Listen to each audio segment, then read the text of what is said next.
I wanted to start out today with a personal story that really relates well to our topic today.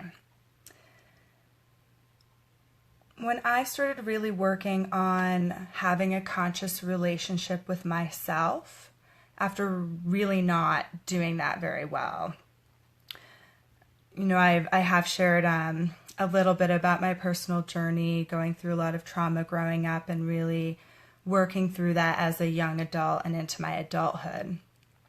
Well, something really special started happening when I began to have a conscious relationship with myself and really started to do the work.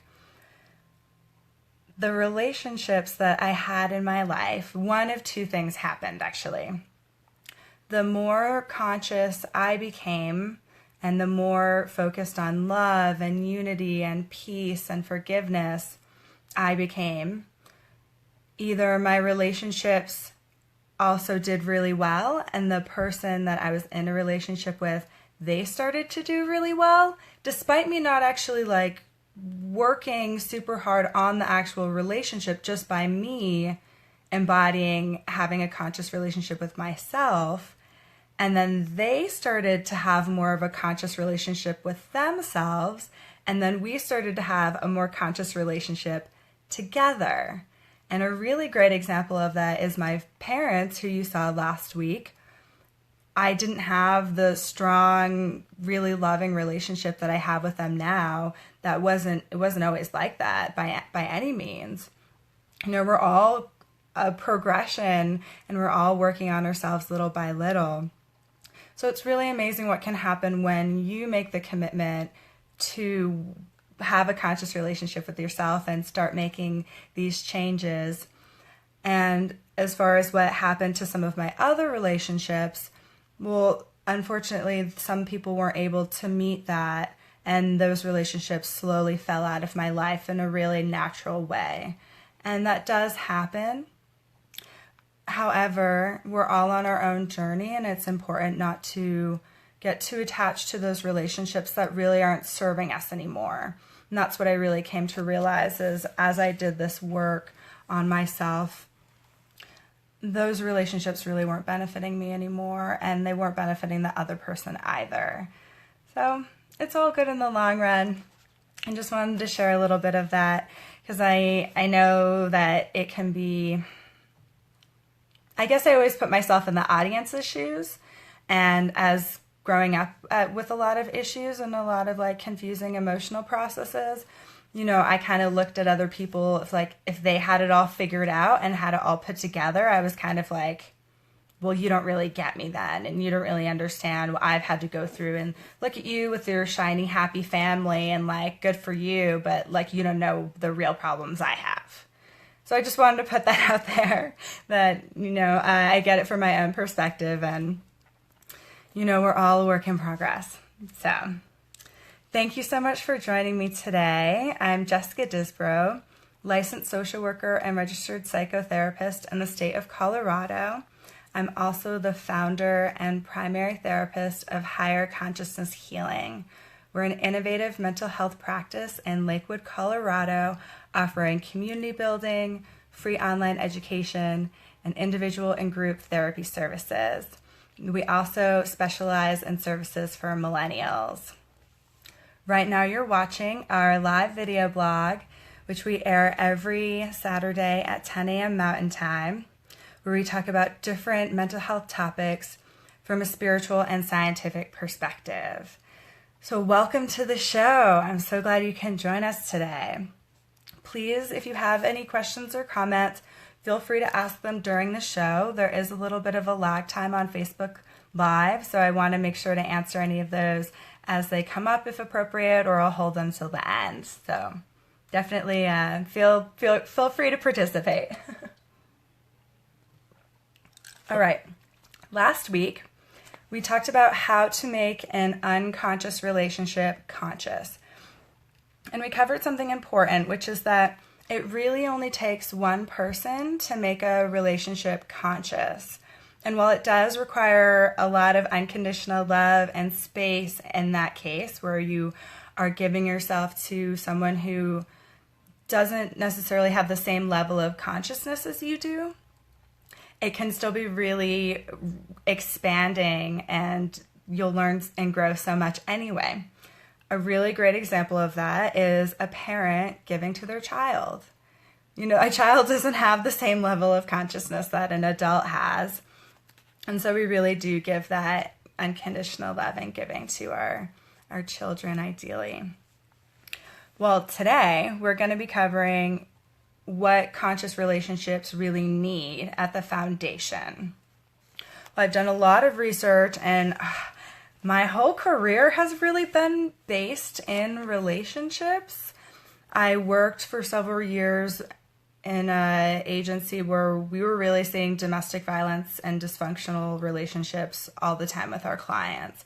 And so I really got really good knowledge base of what that looks like, and then also what healthy and conscious relationships look like on the flip side. I've come up with 11 major aspects for a conscious relationship. Now, these are not like like the Bible or anything. These are just 11 major things that I thought would be really helpful to share with you all today. Now, I did realize that this is a lot to cover in one episode. So what I'm going to do is there's 3 or 4 of these topics that I'm going to be covering in the next few episodes following this. And I'll point those out, because I do think it's really important to flesh some of these out. I mean, it's so easy to say, oh, healthy relationships with a level of consciousness, you know, you need good communication. It's like, well, what does that actually mean? Because I found that people are actually, they think that they're good communicators, but then in practice, it's not so good. So just one example. All right, 11 things. Now, number 1, which I just can't stress enough, because you really can't have conscious relationships without a conscious person. And this is something I'm going to cover next episode, because it's really multi-layered. Briefly though, a conscious person is using a higher level of consciousness, and that's at the neurological level too. They're really in a state of peace, love, unity, and respect, or at least trying to achieve that, or trying to embody it, really trying to be it, versus operating on a lower level of consciousness, which is more self-centered. It's very survival, very egoic, and it's not the best when we're trying to have relationships. A lot of reactions happen when we're in that state of mind and the level of lower consciousness, and it's not really fun for us or the people who are around us. So a conscious person is really having a quality relationship with themselves, giving themselves that full unconditional love that we've been talking about through all of these episodes, and really doing a lot of the work we have been discussing in some of the previous shows. Number 2, this should be pretty obvious. The next one is a conscious relationship needs unconditional love and giving. It's kind of a given. If you're a conscious person, you'll be attempting to love unconditionally and give unconditionally as much as you can. And remember, it's not about exchange. It's not like, I did this thing for you and now you owe me. It's not about that at all. It's about really giving unconditionally and without expectations. Super important. Number 3, honest, open, and direct communication. This is going to be another show. It's especially important to be open, honest, and direct as much as possible when we're feeling uncomfortable. And so the main thing I'm going to say about that, because that's when we most often don't want to communicate. You know, we want to hide. We have all these reactions to defend ourselves, to isolate ourselves, to not deal with it, to avoid it. And instead, we have to take the jump and be vulnerable and have those really open conversations with the other person. And again, we don't need that other person to be open and direct and honest with us. It's about us embodying that and showing up with that in the relationship. Number 4 It's about taking responsibility for ourselves and our feelings in the relationship. It's not about blaming the other person. There's no room for, you made me feel or do or say or act like this. We take responsibility for our own actions and reactions, even when we're in a heated moment. It's really important. If you want to learn more about that and you haven't tuned in, episode number 10 about taking radical responsibility, really great episode to watch. Number 5, and this is new. I was doing a lot of research prepping for these shows as well. Even though I have my own knowledge base, I'm always wanting to learn and absorb new information.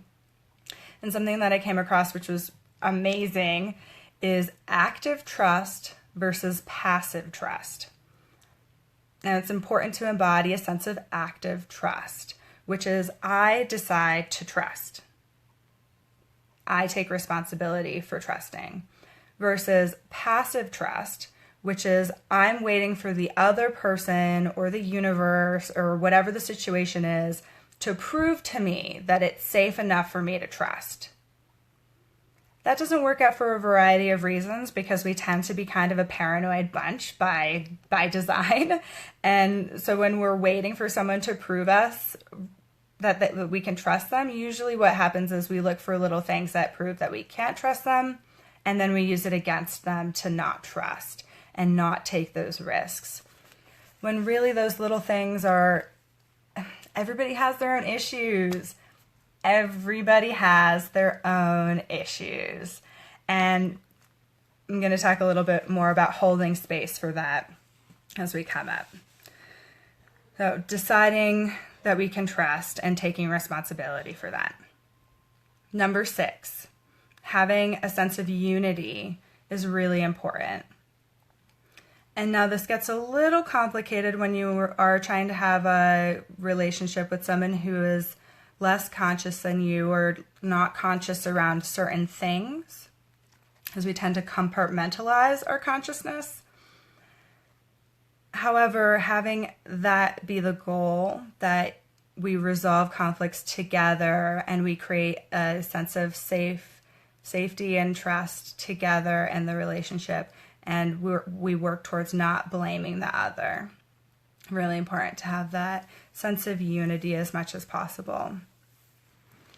Number 7, I think this one gets really overlooked, is having gratitude and appreciation in your relationships. Really appreciating that person through kind words, actions. Make it a daily practice. Maybe you have a partner that you want to appreciate a little bit more, and perhaps every morning when you wake up together, you can say one thing you appreciate about each other, maybe at the end of the day. It's so important, and it really helps fuel the relationship with a lot of positivity and love. Too many times we're critical, and it's just so easy to be critical, especially with the people close to us and with ourselves. And so by flipping that around and showing appreciation, it really fuels some beautiful things. So. Number 8 is being your full authentic self in the relationship. Your full expression without fear and by being vulnerable. And that can be really hard. This is another topic I'm going to cover in a future episode. Now, how can we be ourselves in relationships when there's so much pressure around different things, and our baggage comes up so much in relationships. So, we be our authentic full selves, and by doing that, it encourages our partner to do the same. And also really encourage each other to be ourselves. And the next part, which kind of folds into that, number 9, is holding space for that. Holding space for the full authentic expression of ourselves. Because that can get really messy and raw and real and crazy sometimes. And there might be yelling, but it's about holding space for someone when they're upset and learning how to kind of hold back your reactions to the other person and come from a place of love and patience, accepting and understanding, and really taking the higher perspective where we see the whole person, where we see like the spirit of someone and not the behavior that they're exhibiting right now. Because like we can all be a bit crazy sometimes, and it's just so easy when we're triggered and when we're bringing some of that baggage into the present moment. It's hard. It's really hard. So holding space and learning how to hold space for someone else is just really invaluable. Number 10 is assuming goodness in each other. And now I know that might seem a little like, well, assume goodness. Like I don't want to assume that everyone's good and has my best intentions in mind. It's like, well, ideally the people that you're having closer relationships do. And the reason why we want to assume goodness, as I said before, it's so easy for us to get paranoid and like, what does she really think? Or what about this? Or maybe they're doing these motivation, like maybe this is motivating them instead of whatever. Screw all of that, you know? It works a lot better when we assume goodness. And this is a practice that my agency in New York taught me, Girls Educational and Mentoring Services. Look them up. They're a really fantastic agency. We really practiced assuming goodness, and I love it as a practice, and bringing it into my relationships has been invaluable. Number 11, and this is really important, and it's really hard, challenging with intimate relationships especially, to be unattached to the outcome of the relationship. That's number 11. So it's really about the here and now. It's about the growth and learning and expansion that you're getting from the relationship. It's not about comfort, and it's not about kind of locking somebody into a relationship forever so we can feel safe. It's not a great goal. And when people are having conscious relationships, and especially intimate relationships, being unattached to the outcome of the relationship, it saves the relationship in so many ways, because it allows the relationship to really be what it is instead of what you're trying to make it, which is like fitting into a box of like what an intimate relationship should look like and all the things that the other person and you are supposed to do. That's pretty messy. So that's it. 11 things. I mean, they're complex and they're going to look different for everybody. And because everybody's working on their own things, on their own time, and healing in their own ways, you know, having that open, safe space to hold for each other is really important and vital. All right. Thank you so much for listening. I'm going to cover a lot of those in the next few episodes, talking more about what a conscious person actually, like, what does that mean and how do we do that? And like, it's not about being like super enlightened and conscious all the time. That's hard. Let's be real. We're going to flesh out what honest, open, and direct communication looks like with different communication techniques that I'm going to go over and examples, so we can really start to understand what that looks like in practice. How we can be our full authentic selves in relationships, so important. And a bit more about holding space for each other and really holding space for ourselves as well. Next week, we're going to be diving into that first topic, which is what a conscious person is. All right. We're going to wrap up. If you have any questions or comments, now is a great time to ask. I'm just going to have a few announcements for Higher Consciousness Healing while I wait and see if anyone in the audience wants to say a few words. I have 2 things coming up. We have our spiritual support group for millennials that's still rocking and rolling. We're having our 3rd event on December 14th. we're talking about the power of intention. I think it's a great topic as we're going to be diving into the new year, what intention means, how it's so important for our lives, and we're going to go into why intention can be so life-changing and powerful. Also coming up, I'm having a 12-week group therapy program for millennials in early 2018. We're going to be diving deep into a lot of the stuff that I've discussed on my show.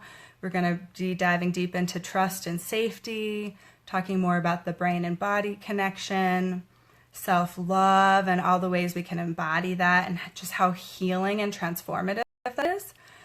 And intentional living as the last section. So if you're interested, definitely check it out on the web, www.higherconsciousnesshealing.org. There's a For Millennials page which has information about both of those, the community building event, the spiritual support group, and then the group therapy program. More information there. All right, I don't see any questions or comments, so I'm going to wrap up today's show.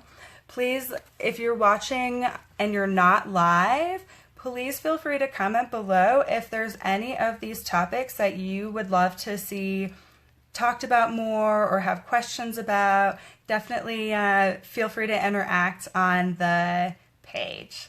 All right, thank you so much. I hope everyone has a beautiful weekend. Take care.